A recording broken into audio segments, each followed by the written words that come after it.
Hey, Hey, I heard that little house music on I the know, I way now. know.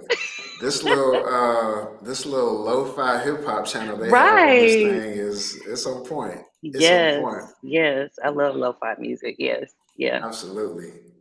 Uh, Before we get into the particulars, Yes. let me just stop and say thank you and welcome so much. I mean, I can't put in words, how impactful I believe this conversation will be. But let me do the new stuff first. Hello. Thank you. this is this is business done better. My name is Bobby Staten, the third chief of clarity, and I am so excited to welcome you to Business Done Better, where we are empowering entrepreneurs by helping them to get clarity, gain traction, and grow thriving organizations. Today, I have the distinct pleasure and honor of welcoming my dear friend, the godmother of my children.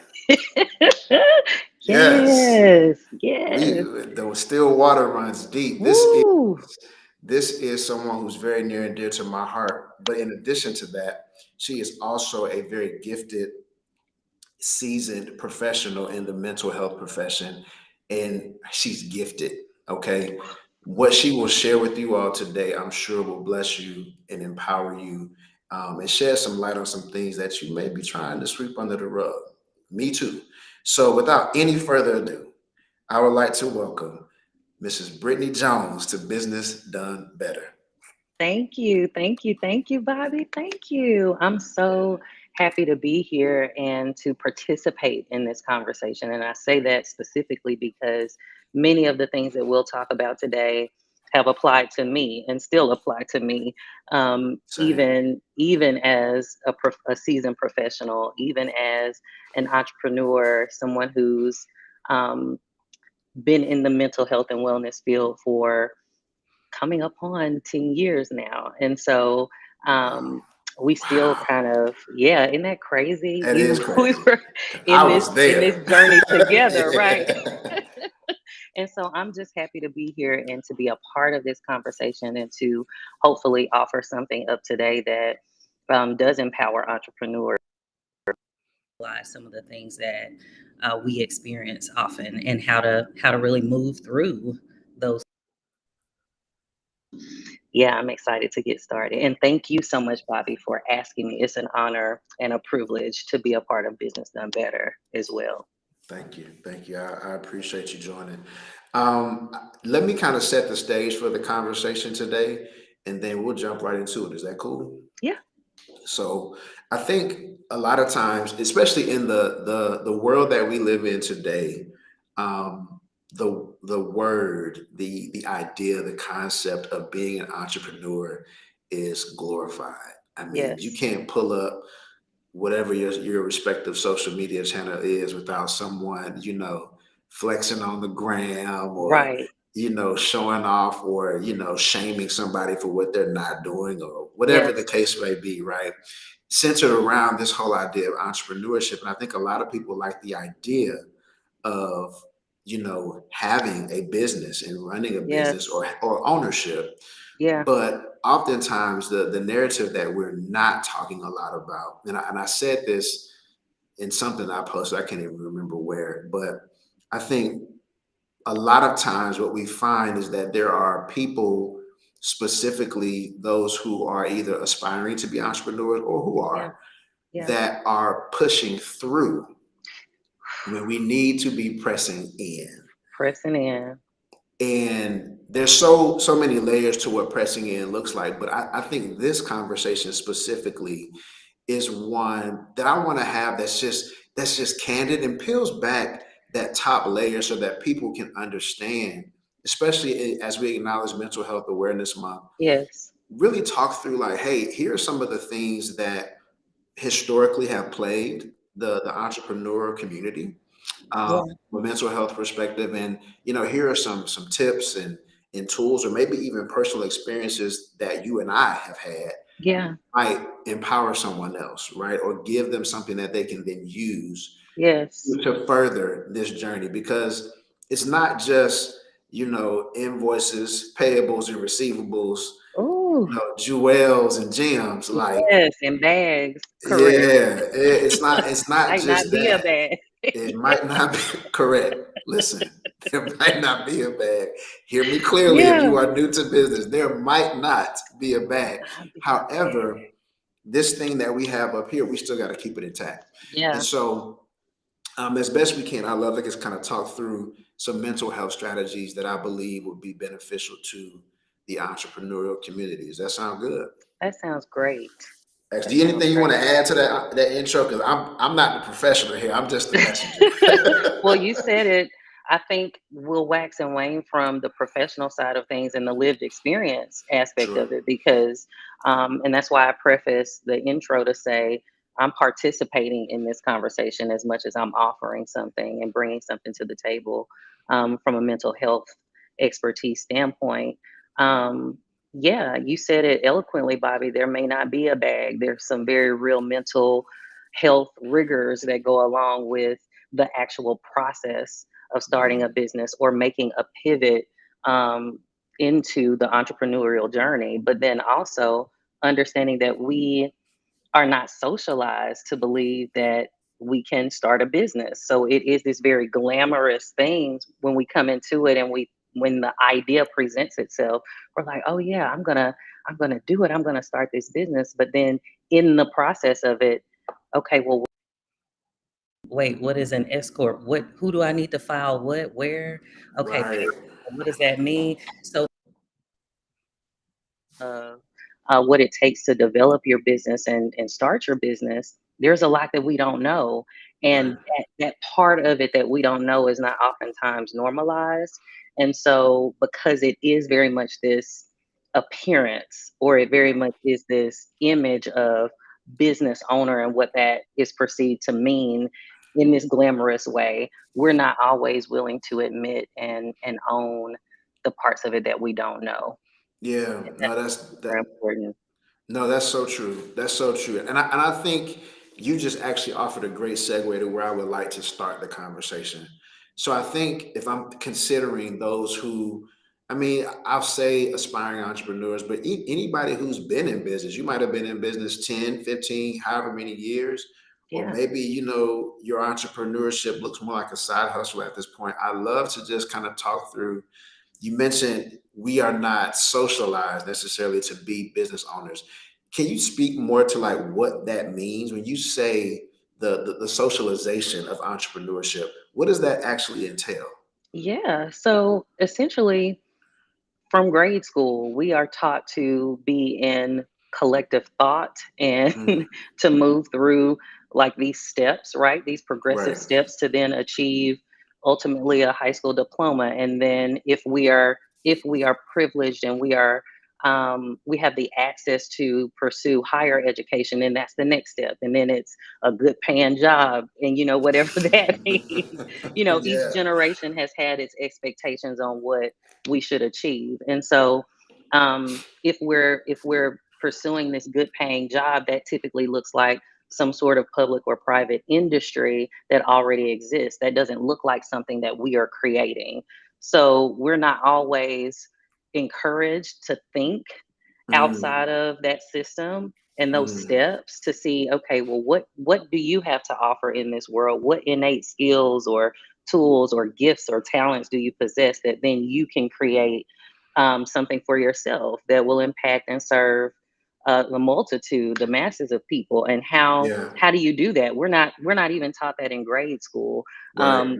We're not Oftentimes we don't even hear those conversations being had in our family system. So when I talk about socialized, that's what I mean. We're not exposed to oftentimes or encouraged to pursue business for ourselves. That so when we think about entrepreneurship and we think about the challenges and the barriers that come with that, first and foremost is education and information and knowledge on how to Yeah. do it, what it looks like to start a business, what actually is a business. And so starting with all of those questions and concerns, and recognizing that that's not, the knowledge thereof is not readily accessible and available. We're not always taught those things at an early age or hear about them early on. No, no, absolutely. Thank you for that context. I think that premise will kind of shape some of where this conversation goes. When I talk to a lot of people as a business coach, I work with several owners or aspiring owners who are literally coming out of just what you described, right? Where they have this, what they think is a crazy idea, or they have this concept, and they're trying to figure out, how do I stand this up and make it a real thing? Yeah. And oftentimes, more often than not, what I run into from a coaching perspective is challenging the mindset, right? Yeah. Because the exposure has not been there, because the introduction to some of those principles around how to start, sustain, grow, scale a business are not there. And maybe in some cases it has been. There are a lot of people with MBAs that couldn't tell you how to, Yes. get it popping on the business side, right? Yeah. But the mindset piece is really, really key. I think that's typically the first starting point from a coaching perspective. But I want to talk about it on the mental health side. Yes. When you encounter either clients or just people that you know, right? Hmm. And they are challenged with, developing, or really more so cultivating, Hmm. that entrepreneurial mindset, right? Or they might be challenged, like, oh, I have this very seemingly safe and secure, occupation that pays me regularly well. I'm good, but I have this concept on the other end that's calling me, that's pulling me. I'm just a little afraid to Yeah. step out there and do that. What would you say to that person? How would you, what, what would you provide them in the way of strategy, or even just coaching from a mental health perspective around, like, this is what it means to take the leap?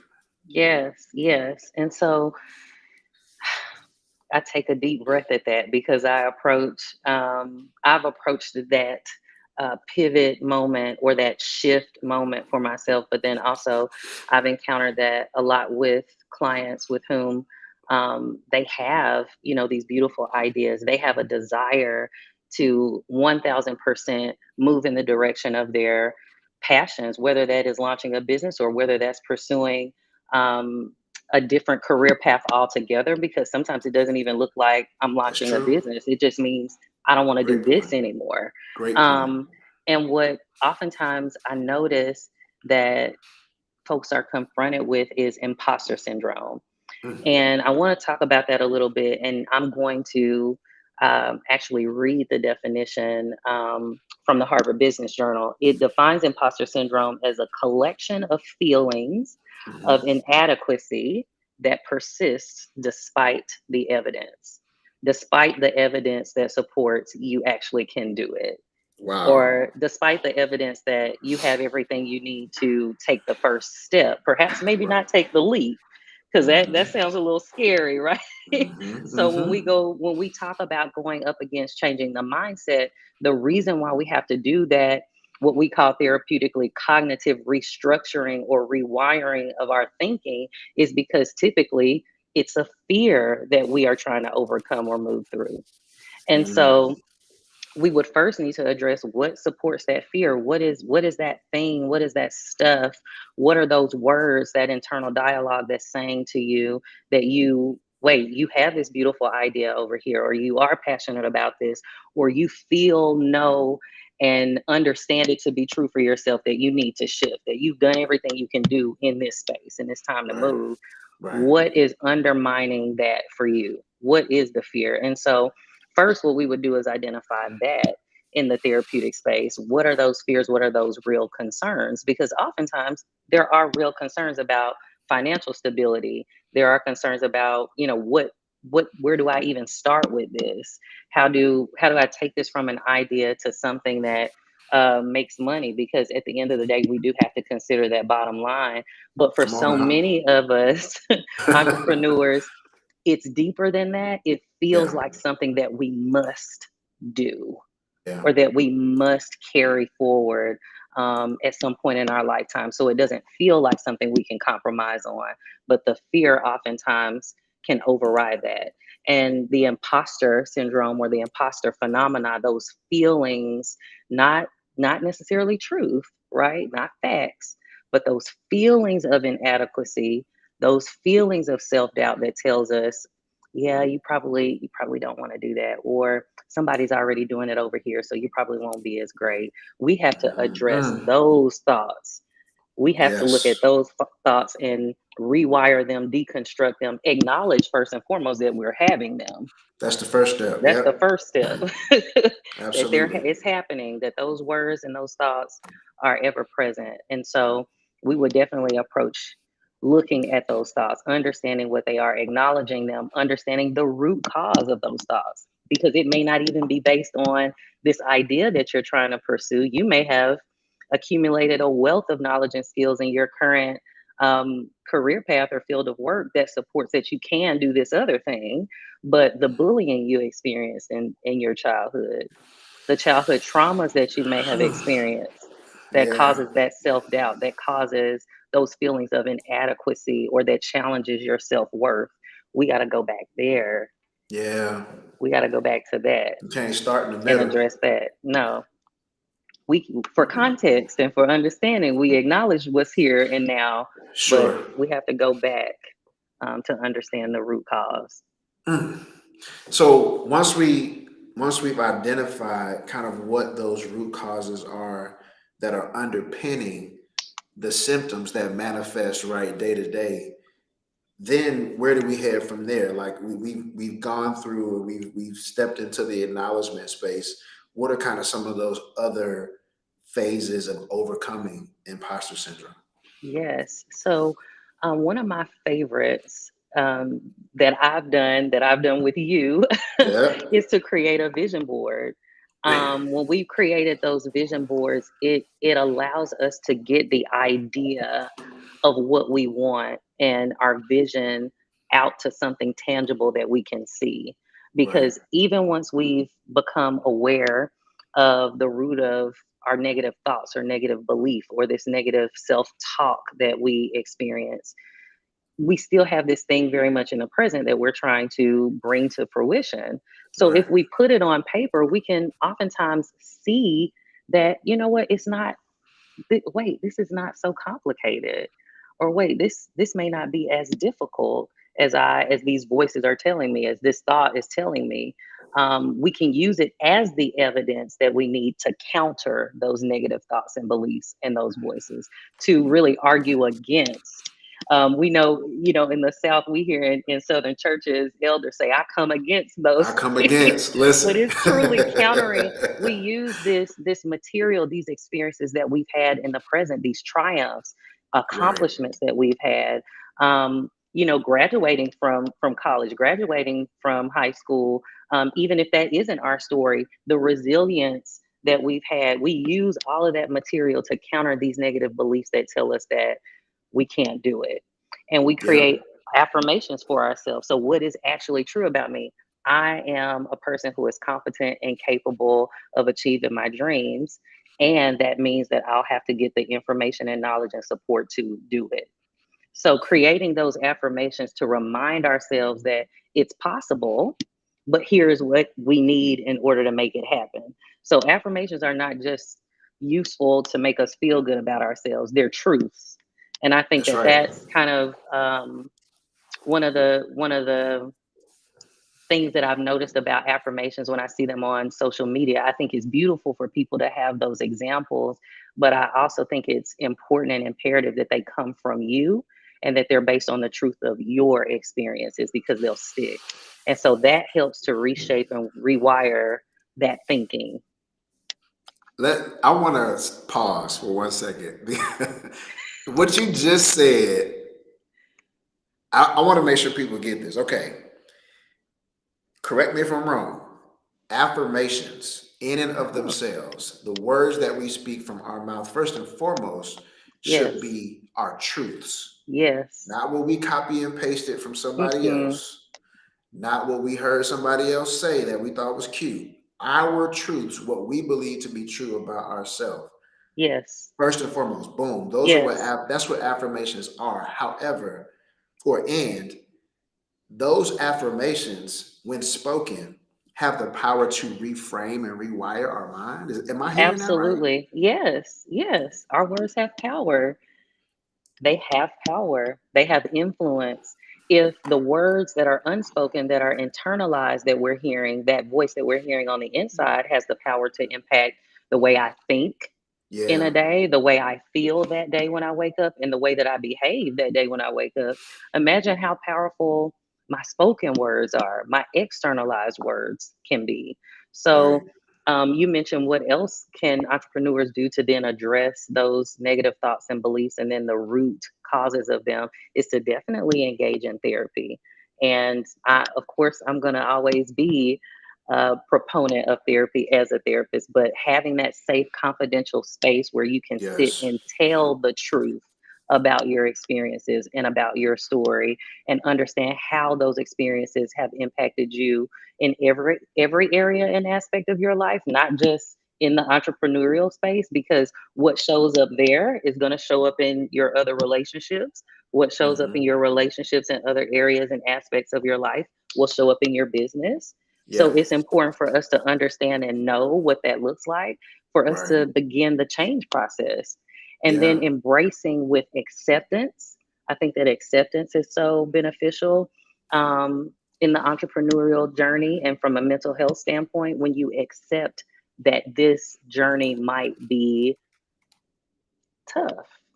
Yeah. There are aspects of it that might be really easy. Like for me, as an entrepreneur, I speak to myself that therapy was the easy thing, right? Being able to relate to people, being able to make them feel safe, utilizing evidence-based practices. I went to school. I checked all the boxes to be able to do that. But to be a business owner was the part of it for me that was a challenge Yeah. and Same. that was hard and that I didn't know Same. everything about. And it was difficult to admit and acknowledge that for myself. No, absolutely. And the same is true for me. I think, I tell people all the time, my background was IT. When I came out of school, I went straight into technical systems design development.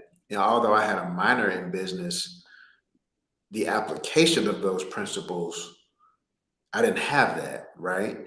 So to your point, I absolutely had to like confront the imposter, because not because I did not have the information and wisdom and knowledge. When I stepped out and started my business, I had been in corporate America for 12 years. So I Hmm. had seen a Yes. lot, and I understood business at like a very deep level. My frustration in corporate was that the roles that I was playing did not allow me to influence what was happening on the business side. I was the tech guy. And Yes. so you're right. I think, and one of the things, I'll share this with the audience, one of the things that really, really helped me to kind of overcome um, that imposter syndrome was, and it's something I actually heard somebody or saw somebody post. Matter of fact, it was a former, I say coworker. We used to work at the same co-working space back in the day. Hmm. Her name is Kelly. She posted something and she said she keeps a folder on Yes. her desktop. And in that folder, anytime, someone offered like a testimonial or gave her a great review or whatever the case may be, right? Won an award, whatever, she would put it in that folder. Yes. So to your point, when we go back to the definition that you talked about of evidence, right? Evidence was a very key proponent of, or component rather, of that definition. Yes. If you have somewhere where you can go back and look, like I got the receipts, Jack. Like, Listen. I've done this, I do Yes. this. Here's the impact that I've been able to create for myself and for others. That is a very simple tactical effort that I think can help people, because a lot of times it's all up here. But Yes. when we make it real and we put it in a different format, in a way that our brain can begin to kind of just, change perspective, right? Like, Yep. let me get out of my mind and actually look at what somebody else had to say about what I did. Correct. Correct. That is something that helps significantly, because it's like, Absolutely. no, I actually did that It and it was does. the bomb. Like, Yes. like Celebrate yourself. Celebrate celebrate it. your wins. That Yes. is positive reinforcement. If we think about that from a psychological standpoint, our brain has a reward system, and that reward system needs to be fed. It needs incentive. It needs it needs to experience the reward from this output.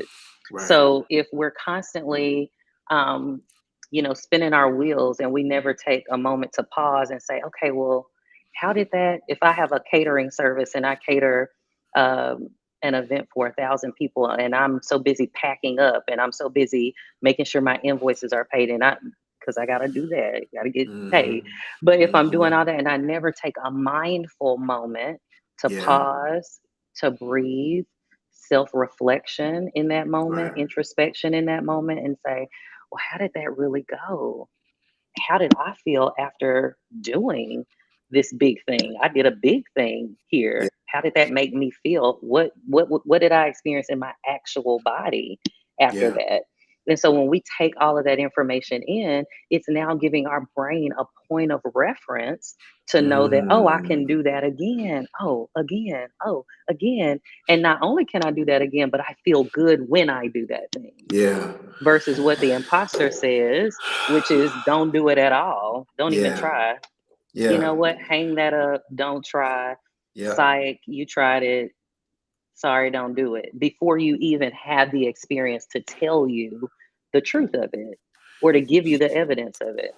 So let me ask this question, because I think there are probably some folks who are joining us now or who will watch this later who may say, I hear you, right? But I don't have those receipts yet. Yeah. Or I haven't generated the type of success that I believe is possible. I've actually messed some stuff up. How would you walk someone through a similar process that hasn't yet attained, a certain level of success, or has just actually made some really significant mistakes and doesn't have some of those points of reference yet to Yeah. point to? How do we navigate through that, if that is your truth? Yeah, and so that's a really great question, Bobby. And I think that that is those experiences that you mentioned where I started a thing, but then I quote unquote messed it up, which I have feelings about saying that because Yeah, what I feel what the you. truth is that we just don't know what we don't know, and so Right. I think the biggest and most helpful tool to use in those instances where perhaps the evidence is not there or we made some mistakes along the way is to practice self compassion. And when I say self compassion, I mean taking a moment in time to reflect on what you have done thus far, Hmm. how it worked out. Maybe it didn't go so great. Maybe you launched the business and, it was functioning for a year and you set in your mind this amount of money that you wanted to see at year end and it wasn't that. And so now Right. that's a disappointment. Well, it's still important to process the feelings around those disappointments and to acknowledge that this is a disappointment, not necessarily a failure. Right. And our brain is constantly trying to do the matrix when it comes to failures or fears. It's dodging it, it's avoiding it. It's like, oh, nope, nope. When if we embrace through self compassion that the ebbs and flows of the entrepreneurial journey are normal, that we're going to make mistakes. We Hmm. might do something um, that if we had more information and more tools, we wouldn't have done it that way. If we had the More capital. supports, if we had more capital, oh my goodness, if we had more access to Yeah, resources, for sure. um, if we were not experiencing um, the oppression that happens, specifically with entrepreneurs of color, if we were Yes. not experiencing the oppression that exists um, in all of the systems that wrap around us, from a mental health standpoint, from a medical care standpoint, from the business side of things, when we're trying to get capital, when we're trying to apply for grants and get funding, and when we just need information and resources.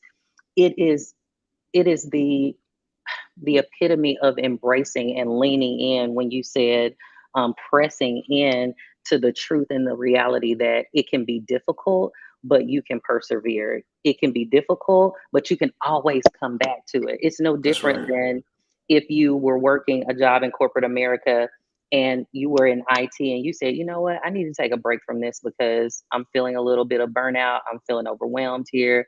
And I feel like I just want to pivot and do something else. Well, when you pivot and do something else, if that something else doesn't work out the way that you had hoped, you can always go back to that Hmm. which that worked. Yes.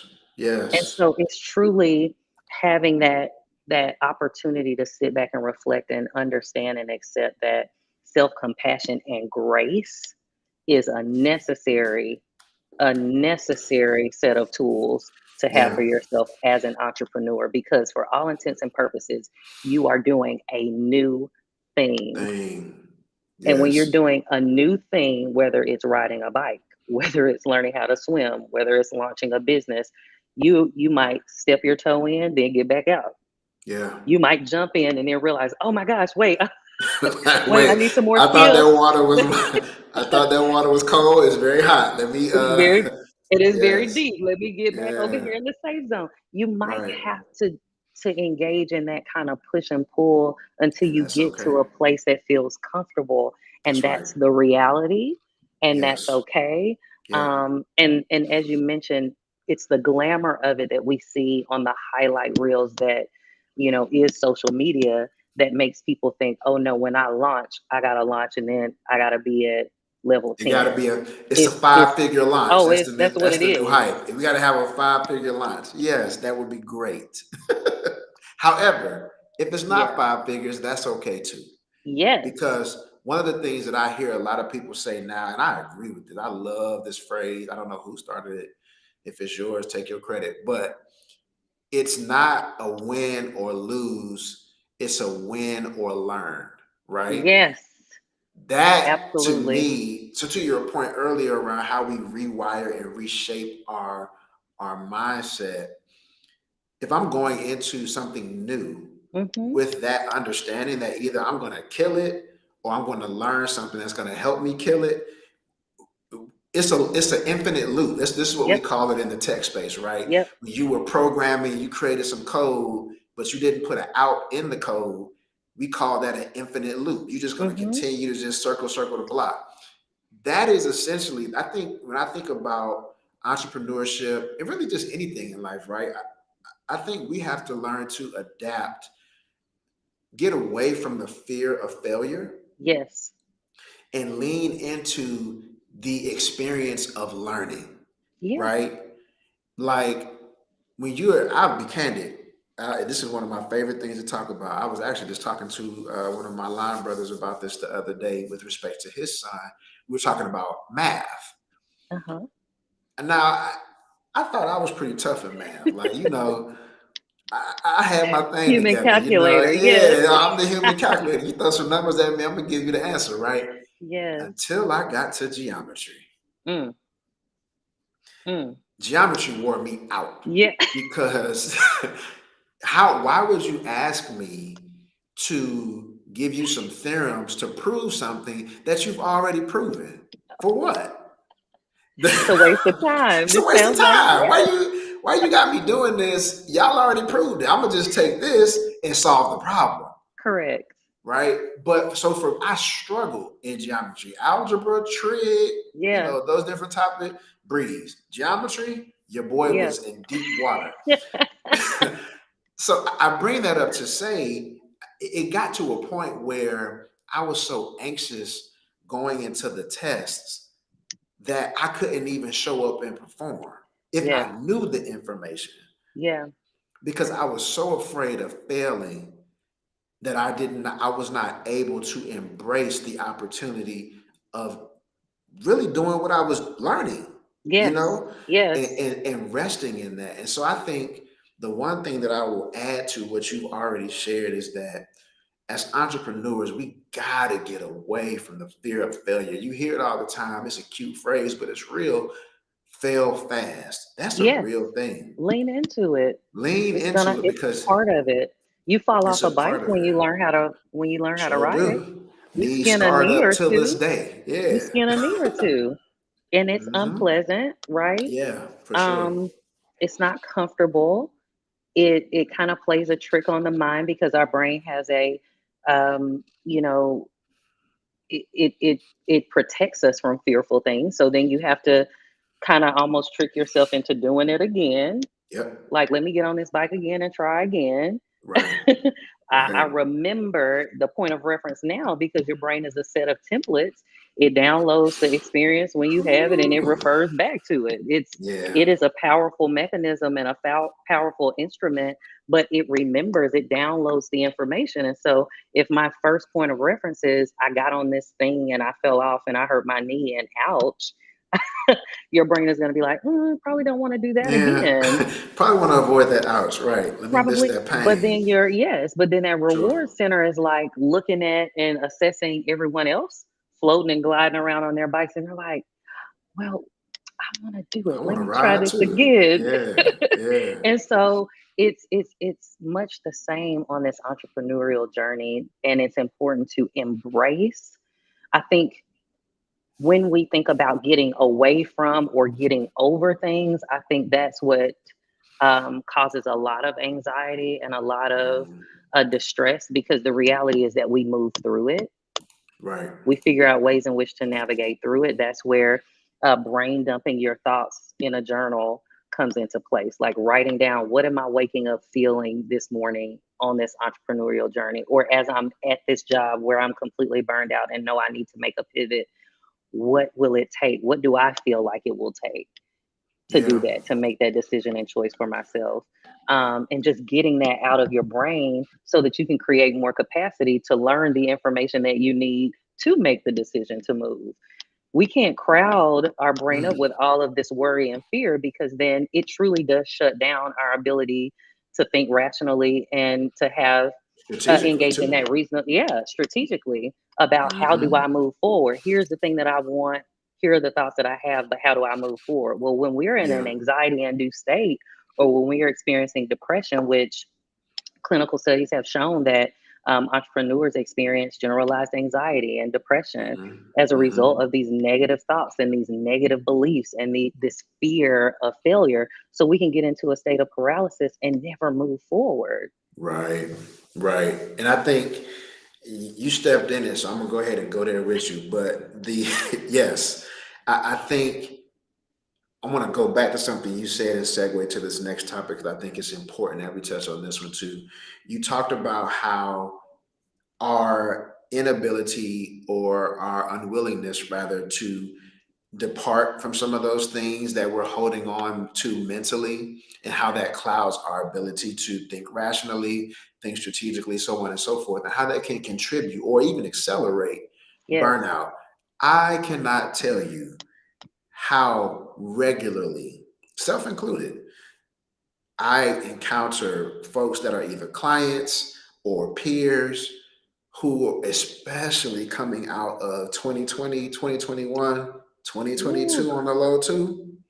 Listen, the last 3 years is a trilogy in and of itself. listen, That need to listen. be a whole documentary, 30 for Yeah, 30, yeah, that, yes, right? yes. But when I talk to people, leaders and owners and entrepreneurs specifically, and they talk about the effects of surviving essentially the Hmm. last 3 years, even those who did really, really well, right? From a business perspective, financially, that came at a cost. Oh, yes. Um, and typically, what I'm hearing, that cost looks like burnout. They don't want to show up to their own companies Mm-mm. um, and do what's required to make Yes, sure that the business continues to grow and thrive. They yeah, don't want to lead their people. yeah, They really don't even want to, they're not enthused anymore yeah, about what they do and why they're doing it yes, because of what they have carried for the yes, last 3 years. And, Yes. let's set the pandemic aside, right? This could be true for anyone. I would love to hear from you because I think we all have our coping mechanisms, right? Yeah. Some healthy, some not. Yeah. But when I think about from a mental health perspective, I would love to hear from your perspective. What Yeah. do you advise people who are experiencing that level of burnout? Like, how do you coach them through that? Yeah. And so, first and foremost, Bobby, I think that you touching on the pandemic was um, really important because I think because of the pandemic, more and more entrepreneurs can identify with the experience of burnout.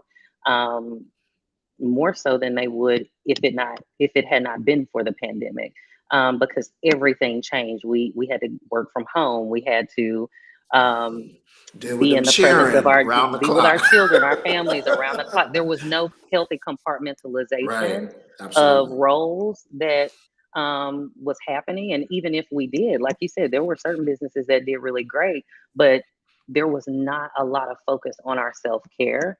And Right. so I think that when you say what are some things that I would advise, I definitely would start with self care, focusing on prioritizing self care as a necessity and Yeah. not something to be negotiated.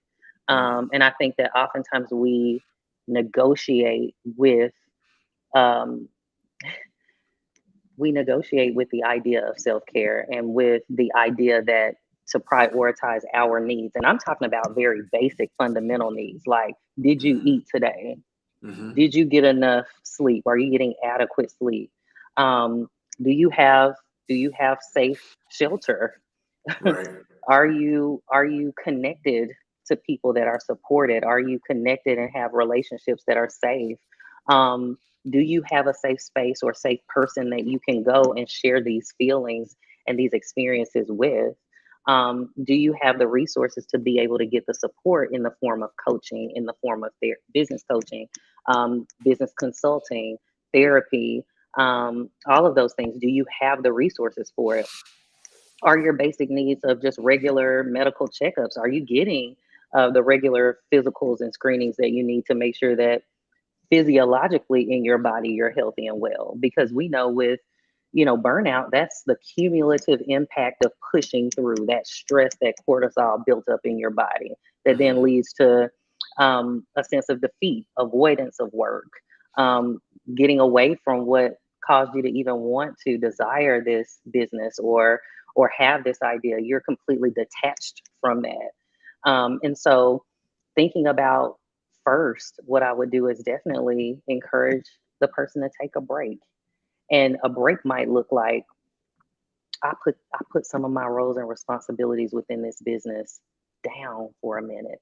And I'm saying that, Hmm. and I know it's not pleasant, Bobby. I Yeah. know it's not favorable. I know it's not pleasant to hear, but we are not robots Right. and we have to power down sometimes. So even if that means I take a day, I take 24 hours to myself to get to a quiet place so that Hmm. I can breathe, regulate myself, Yeah. get back to homeostasis and equilibrium, have a Truly. moment to say, like, I'm not okay, to someone who can help me or to someone who can point me in the direction of help and support, and guidance, to be able to hear what my thoughts are and experience what's happening in my body. So, yeah, 24 hours may not be available to somebody. So, what about 30 minutes? Let's start there because sometimes when we hear things as entrepreneurs like taking a break, it's like, but I can't. The pressure's all on me. Everything is on me. Well, if that's the case, we need to take a step back and look at our business and our business structure, because if we're running a business, it's not sustainable for it all to be on us. No. We need supports. We are relational beings just from a human behavior I was just standpoint. getting ready to say that. Yep. We need other people to survive. So we're going to Yep. have to get comfortable in the discomfort of asking for help and Yeah. asking for support. Um, and the things that kind of undermine that is that imposter phenomenon. Like if I ask for help or support, then what are they going to think about me? We that is the part of it that we've got to really navigate through and change, is that they can think whatever they want to think, but Is my business thriving now because I reached out and asked for that support? Was I able to offload some of these duties and responsibilities because now I have the information and knowledge I need to make things easier for me? The reward is way better than the risk of someone else's opinion of you and thoughts Mhm. and perception of you for asking for that help. I just need to sit for a second. That is, especially the last part of what you said. I think, as someone who candidly and vulnerably thrives, or not even thrives, but prides himself in being self sufficient. That's something that I have had to learn to be better about, because about asking for help. Yeah, Because at some point in your life or in your business or both, you are going to reach a place where you can't do it all. yeah, And it's not, for me personally, it wasn't about perception, someone else's perception of me. It really had a lot to do with my perception, or has a lot to do with my perception of myself. hmm, Um, and thinking that I am Superman, I yeah, can do it all, I got it. Um, and I don't. That's just the yeah, reality of it. And I think, yeah, typically when you look at the profile of an entrepreneur, they are someone who probably deals with some of those same kind of things, right? Not necessarily being afraid to ask for help, but they are folks who have a history of performing really hmm, well. yeah, Or, they have these really big ideas that they've turned into these beautiful real life, tangible things that people yes, love, know, and share. And so as a result, that might shield them or shape the way that they engage other people or how they develop relationships. absolutely. And that is not necessarily, to your point, that's not the way that it should Hmm. be. And at the end of the day, truly, to the whole topic around burnout, what that does is it puts an immense amount of pressure on the shoulders of that person, probably unknowingly, because they become so accustomed to it, until they burn out. Burnout. And then it's like, well, dang, where did that come from? I didn't Yeah, know, or I would have never thought, or whatever the case may be, right? Or yeah. why am I in this hospital with my hands tied behind my back? Whatever the case may Taking a be, vacation. I gotta take a big look. Exactly. Yeah, And so burnout is a very, very real thing. I think, to that point around, kind of being caught off guard by it, what are some of the signs that you would say folks should look out for? Or what are yeah, some of the early signs, rather, of, hey, bro, you might want to go have a seat for a minute, and rethink, yeah, how you're approaching, life and business. yeah. And I always go back to the basic fundamental needs because I think that's where it starts for that's where you start to see it first. When you're Talking about skipping lunch, Maslow's, Maslow's, yeah, when you're talking about skipping lunch right, every day, it's a 7 day, say for instance, it's a 5 day work week. You've not right, had lunch, you've worked 12 straight hours, you've not mhm, paused to eat anything, right, to fuel yourself, to nourish yourself. right, You're working a 5 day work week. You've only slept for 2 hours each night. mm, Every night you look back, you're like, oh, I only got about 2 to 3 hours of sleep. Um, you notice that you're foregoing your personal hygiene. I've mhm, seen that even where, oh yeah, I just got up. I worked for, 3 days straight and I didn't shower, but finally this morning I was able to get up and shower and get and put clothes on. Those are your activities of daily living. Those are the things that from a functional standpoint, all of us should be able to have the structure and the balance to be able to achieve first and foremost to take for care of sure, ourselves before we go out absolutely, in the world and do anything or provide a right, service or sell a product. So when I think about those earlier signs, I always go back to what do your basic fundamental needs look like? What are you mm, sleeping? Are you eating? Where are you living? Is it safe? Is it a healthy environment? What are your relationships look like? Are you, if you're married, do you have time throughout that week to communicate with your spouse? Are you still finding time to be intimate with your spouse and share intimacy with your spouse? Are you still finding Mm. time to go out and take walks or exercise or practice self care for yourself? Are you waking up in the morning and checking in on your thoughts and your breath? Are you aware of, like, is that weight on your chest as soon as you wake up in the morning? So it starts with those early signs, and then the way you start to see it show up in your business is you feel a sense of defeat before the work week even starts. You have some what they call the Sunday scaries, what people say. You fear Monday, or if the start of your Oh, work week is is that a Thursday. thing? Oh yeah, Sunday scaries? that's I anxiety. knew. Wow, I used to Yeah, experience that. Sundays, I yeah, used to go like deep, deep into like, nah, I'm not. yes, Wow, I yeah, didn't know it had like a whole. Okay, go ahead. I'm sorry. yeah. So your work, the start to your work week might be a Thursday, and so on Wednesdays you're like, oh, you feel the dread, this intense amount of The dread that dread. overcomes Yeah, you. that's Um, it. you can feel a loss of motivation. Like, I literally have no energy to get up and open this laptop and check this email, nor do I have a desire to do it. I don't want to Hmm. log on to my website. I don't want to see what the sales are. Oh, Right. when you find yourself getting invoices and you're like, oh my gosh, I don't know how I'm going to pay it. Don't show me the invoices. So you start Hmm. to exhibit Avoid. avoidance behaviors. Yes, feeling just flat or numb, just having um, no sense of motivation or desire or effort in your disposition to Mm, even care about your business, yeah, and I think one or of. to Oh, do sorry. Go what ahead. you do best. What at one point seemed like it was just automatic. You could do it without thinking. You could almost do it Yeah, without breathing. yeah. Yeah. One of the things that I implemented this year that has really changed the game for me is mental health Mondays, because I had to figure out towards the end of last year, I seriously considered shutting down my business. I'm like, there's no Hmm. way that I can be the husband, the father, the person, human that I need to be and do this. Like, it's Yeah. just. Yeah. And so one of the That's things it acknowledgement. I had to, I Yeah. had to. It punched me in the mouth. Lost probably two or three teeth. I had to pick them back up. But um, there, in choosing to continue this journey, I said, okay, how can I build into my, typical cadence self care.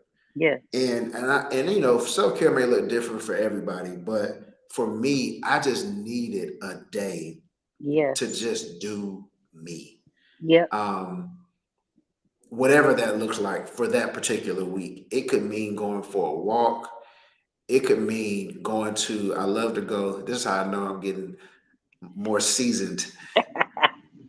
I like to go to the outlets Yeah. and window shop, like whatever, right? Like just find Yeah. something that you enjoy. Yes.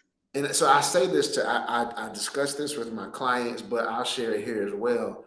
Find a day that doesn't have anything to do with the people who are paying your invoices. Yes. Because at the end of the day, when and if that relationship severs, you still have to look yourself in the mirror and be able to offer something to yourself and the people who are relying on you. Absolutely. It does you no good to give everything you have to everybody else and you can't give anything to yourself. That's right. So for me, Mental Health Monday has been critical. Yeah. I'm talking about when I drop them babies off at school, you don't know That's me. it. I'm That's out. Like, I love it. I'm I gonna love call to my hear it. phone. They'll Yeah. text me, like, and it's a boundary. And I Yes. love to spend a little bit of time with that too. I know we got to wrap up here shortly. Boundaries. When we Yeah. talk about boundaries for business owners, right? There's boundaries in marriage. There's boundaries Mhm. with your children, so on and so forth, right? But can you just share at a high level? Because I think similar to what you mentioned earlier, I can't remember exactly what the phrase was right now, where you talked about how social media has kind of like reshaped or kind of wibble wobble what that particular word meant. I want to talk about boundary is another one of them. I love to hear Yeah. from you for the sake of clarity. What is a boundary and how should people go about implementing them? I know that's a mouthful, Yeah. No, but I love it. I love it. And I love that mental health Mondays. I love to hear that you have found that space and that sweet spot, and that time to have that pause, that break. yeah.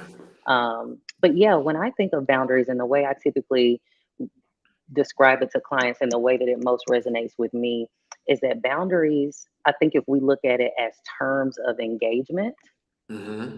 is a better way to consider the implementation of boundaries and the necessity of boundaries. When Mm-hmm. you sign a contract and you're entering into an agreement, you Mm-hmm. have terms of engagement oftentimes listed in there. This is how we do this. This is how I go about payment. This is how providing the service. This is how long it will be, and it's not a negotiable thing. It's just Mm-hmm. here are the terms, and it allows us to still share space and interact and Mm-hmm. be together, and also it gives us our own time and space to do what it is that we need to do without guilt or without fear that it's going to negatively impact someone else That's the or one. without the idea that it's mean.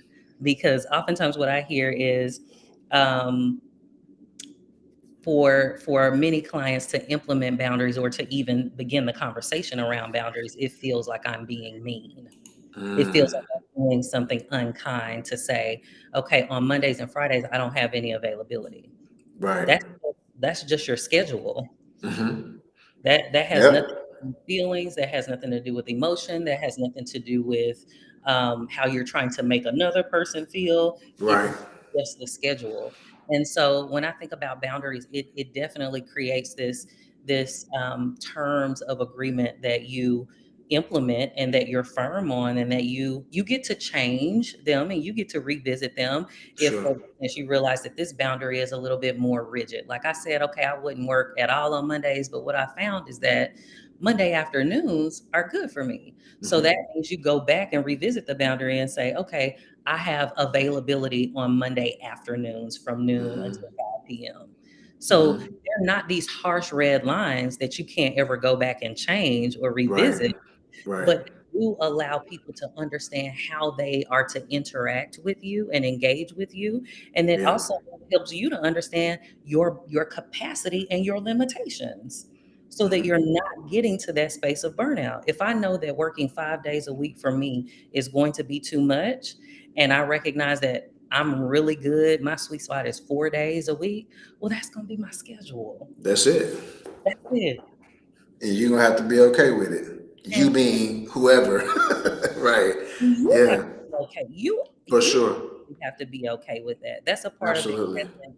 essence, that's important, and self-compassion and self-care is to say, here is where I feel the most effective, and here Mm-hmm. is where I feel that what I have to offer or what service I'm providing or product I'm selling or if I am the business, this is what I can offer in order Right. to also have the balance of being able to engage in enjoy enjoyment and Mm-hmm. to engage in self-care, to show up in my other roles and responsibilities because we are just not our businesses. We are mothers, fathers, friends, siblings, uh, Yes. colleagues. We are believers. We have all of these different roles that require output from us.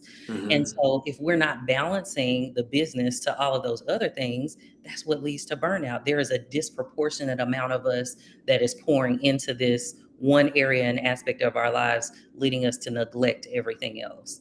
And that brings me to this quote that I really, really love by Josephine Baker. And every time I think about it, it's kind of the epitome and sums up self care. And she says, a violinist had a violin, a painter his palette.